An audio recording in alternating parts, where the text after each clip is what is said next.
मानवाधिकार इस शब्द से गाहे बगाहे आपका नाता तो पड़ता ही होगा।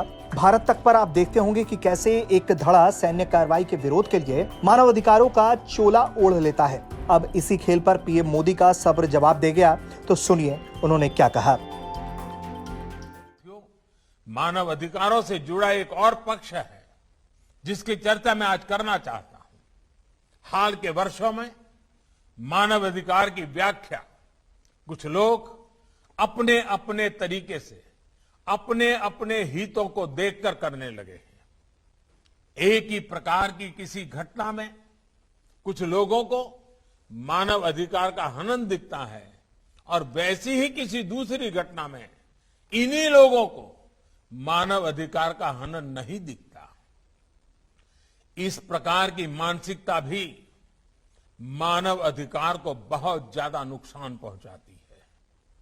मानव अधिकार का बहुत ज्यादा हनन तब होता है जब उसे राजनीतिक रंग से देखा जाता है, राजनीतिक चश्मे से देखा जाता है, राजनीतिक नफा नुकसान के तराजू से तोला जाता है।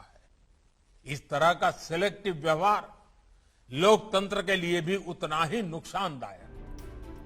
पीएम ने जब बोलना शुरू किया तो वो यही नहीं रुके। उन्होंने मानवाधिकार की गलत दुहाई देकर इंडिया की इमेज को डैमेज करने वालों पर भी सीधा निशाना साधा और ऐसे लोगों से सावधान रहने की भी बात कही। देखते हैं कि ऐसे ही सिलेक्टिव व्यवहार करते हुए कुछ लोग मानव अधिकारों के हनन के नाम पर देश की छवि को भी नुकसान पहुंचाने का प्रयास करते हैं। ऐसे लोगों से भी देश को सतर्क रहना है। साथियों, आज जब विश्व में मानव अधिकारों की बात होती है तो उसका केंद्र इंडिविजुअल राइट्स होते हैं, व्यक्तिगत अधिकार होते हैं।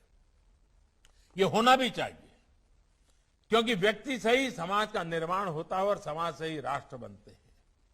लेकिन भारत और भारत की परंपरा ने सदियों से इस विचार को एक नई ऊंचाई दी है। हमारे यहां सदियों से शास्त्रों में बार बार इस बात का जिक्र किया जाता है, आत्मनः प्रतिकूलानि परेशान न समाचारेत, यानी जो अपने लिए प्रतिकूल हो वो व्यवहार दूसरे किसी भी व्यक्ति के साथ न करें।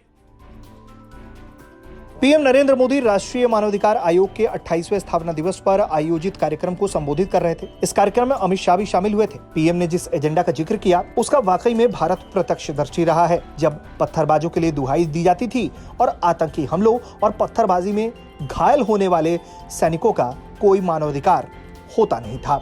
ब्यूरो रिपोर्ट, भारत तक।